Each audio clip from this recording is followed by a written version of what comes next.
Le karité est un arbre qui pousse dans les savanes arborées de l'Afrique de l'Ouest.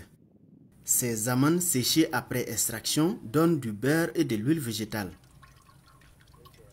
Le beurre de karité est riche en nutriments. Il est beaucoup utilisé dans la cuisine, dans la médecine traditionnelle et dans les produits cosmétiques.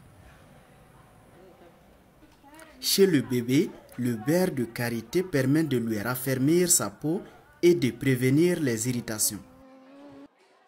En vendant du beurre de karité, les producteurs peuvent gagner un bon revenu. Cependant, l'extraction traditionnelle du beurre de karité ne respecte pas les règles d'hygiène nécessaires, ce qui donne un beurre insalubre qui peut même causer des maladies aux consommateurs. En plus, quand on pile les amandes du karité dans un mortier, beaucoup de morceaux tombent au sol, ce qui cause de grandes pertes.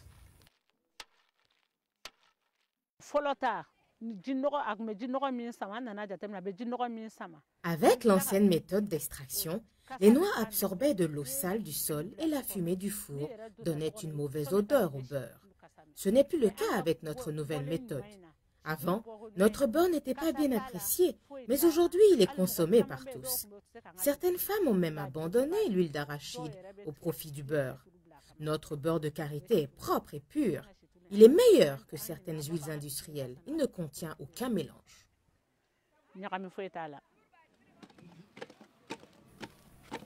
Au moment du barattage, les femmes sont souvent distraites et prennent des longues pauses. La pâte, déjà dans un processus de transformation, revient à sa position initiale à la fin de chaque pause, ce qui diminue la matière grasse. Aussi, le beurre de karité peut s'oxyder quand on utilise des récipients en fer lors de l'extraction. Dans cette vidéo, nous allons apprendre comment les femmes du sud du Mali ont amélioré la préparation du beurre de karité. Pour avoir un beurre de qualité, il est nécessaire de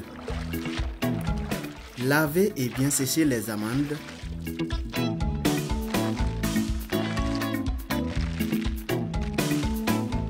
broyer les amandes,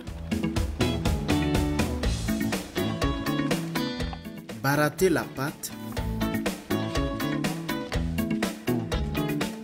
cuire la matière grasse,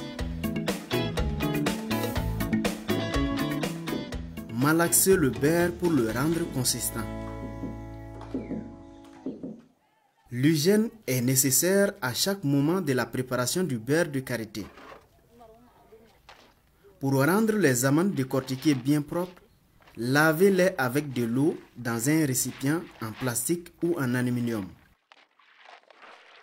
Submergez les amandes et frottez-les avec vos mains. Versez cette eau et reprenez 2 à 3 fois jusqu'à ce que vos amandes soient bien propres. Triez-les pour y enlever les mauvaises. Séchez les amandes propres au soleil sur une bâche ou sur des sacs étalés ou bien sur un espace de séchage propre pendant une journée pour les rendre bien sèches. Si elles ne sont pas bien séchées la première journée, continuez à les sécher le lendemain, car les amandes sont difficiles à broyer si elles ne sont pas bien séchées. Aussi, le mauvais séchage diminue la quantité de beurre, comme nous explique une transformatrice.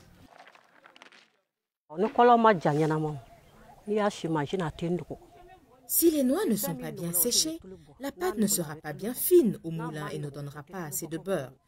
C'est la pâte bien fine qui donne beaucoup de beurre. Il faut bien sécher les noix car c'est elles qui donneront beaucoup de beurre.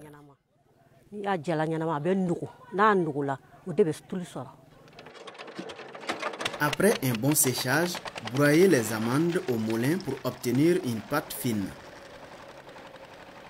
Vous pouvez aussi les piler à la main dans un mortier avec un pilon. Mais cette méthode est moins rentable car des morceaux d'amandes vont tomber au sol. Ceci provoque une perte et demande beaucoup d'efforts physiques. En plus, la pâte ne sera pas totalement fine. À la fin du broyage, la pâte devient chaude car elle vient juste de sortir de la machine. Laissez-la donc refroidir avant de la barater. Généralement, les femmes du sud du Mali laissent la pâte refroidir pendant une nuit avant de la barater.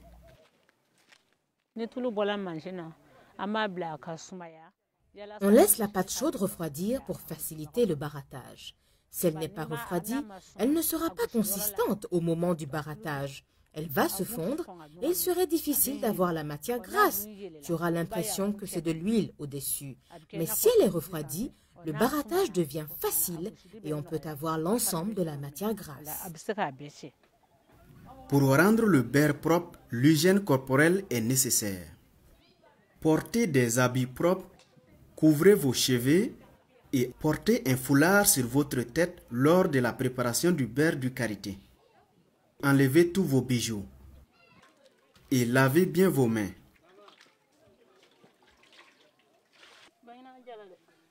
Mettez la pâte refroidie dans un récipient propre en plastique ou en aluminium. Mais faites attention à ne pas remplir votre récipient de barattage avec la pâte, car vous aurez besoin d'espace pour barater. De préférence, ne dépassez pas la moitié du récipient avec la pâte. Puisque la pâte est un peu dure, ajoutez petit à petit de l'eau tiède pour la rendre plus facile à manier. Mais rassurez-vous de ne pas ajouter trop d'eau non plus.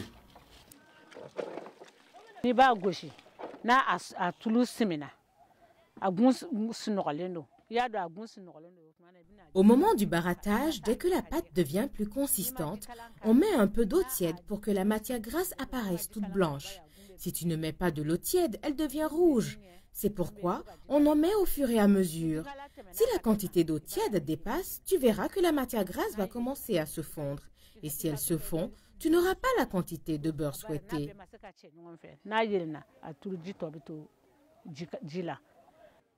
Pendant la saison froide, la pâte refroidie est bien dure. Dans ce cas, vous pouvez ajouter de l'eau bouillante. Barattez la pâte à la main pendant environ 1 heure pour en extraire la matière grasse. Quand la couleur de la pâte devient blanche et plus consistante, cela veut dire que l'huile est obtenue. Maintenant, vous pouvez ajouter plus d'eau tiède. La matière grasse va flotter et les impuretés vont se déposer au fond du récipient. Mais ne remplissez pas trop le récipient car la matière grasse flottante peut se verser au sol. Enlevez la matière grasse flottante à la couleur blanche et mettez-la dans un autre récipient. Ajoutez encore de l'eau et reprenez la même chose 2 à 3 fois. Pour enlever toute saveur amère et réduire l'eau de la matière grasse, pour la dernière fois, faites-en des boulettes. Pour s'assurer qu'il n'y a plus le moindre goût amer dans la matière grasse, goûtez-la.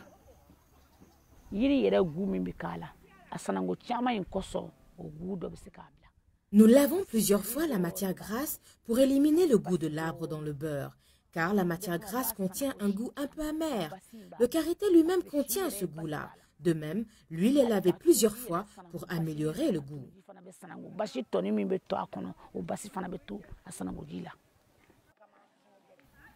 Placez une marmite vide et propre au feu. Mettez-y la matière grasse pour la faire cuire. La taille de la marmite à utiliser dépend de la quantité de matière grasse à cuire.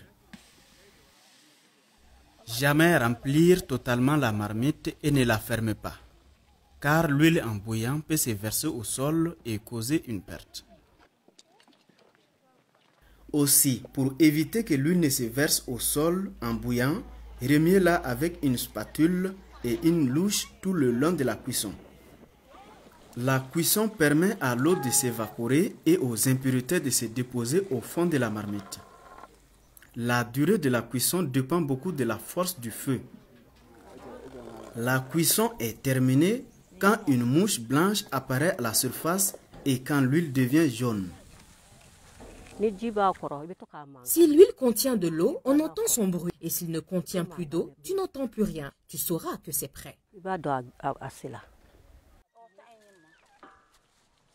Faites descendre la marmite du feu et laissez-la refroidir car à chaud, elle peut vous blesser.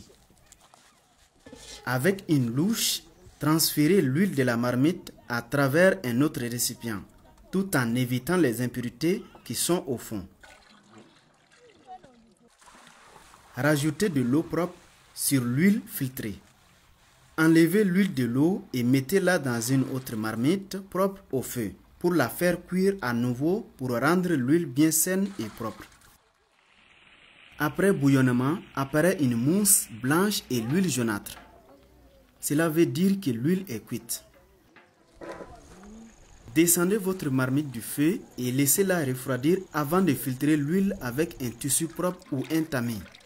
Mettez l'huile bien filtrée dans un récipient propre en aluminium ou en plastique. L'huile de karité est maintenant prête pour être utilisée. Gardez-la dans une maison pour la faire refroidir totalement et refermez avec un couvercle. Pour donner une forme consistante au beurre avant de le conserver, remuez-le avec une spatule jusqu'à satisfaction. Les femmes du sud du Mali laissent l'huile se reposer pendant une nuit avant de la remuer.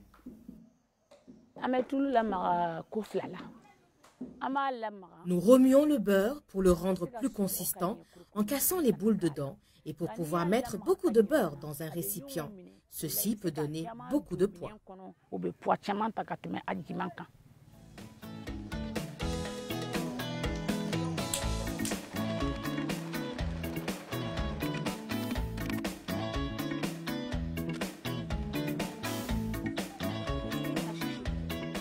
Résumons ce que nous avons appris.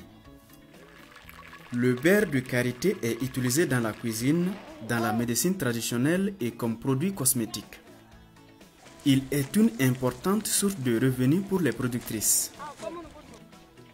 L'hygiène est importante au moment de la préparation du beurre. Lors de la préparation, évitez d'utiliser les récipients en fer car ils peuvent oxyder le beurre et causer des maladies.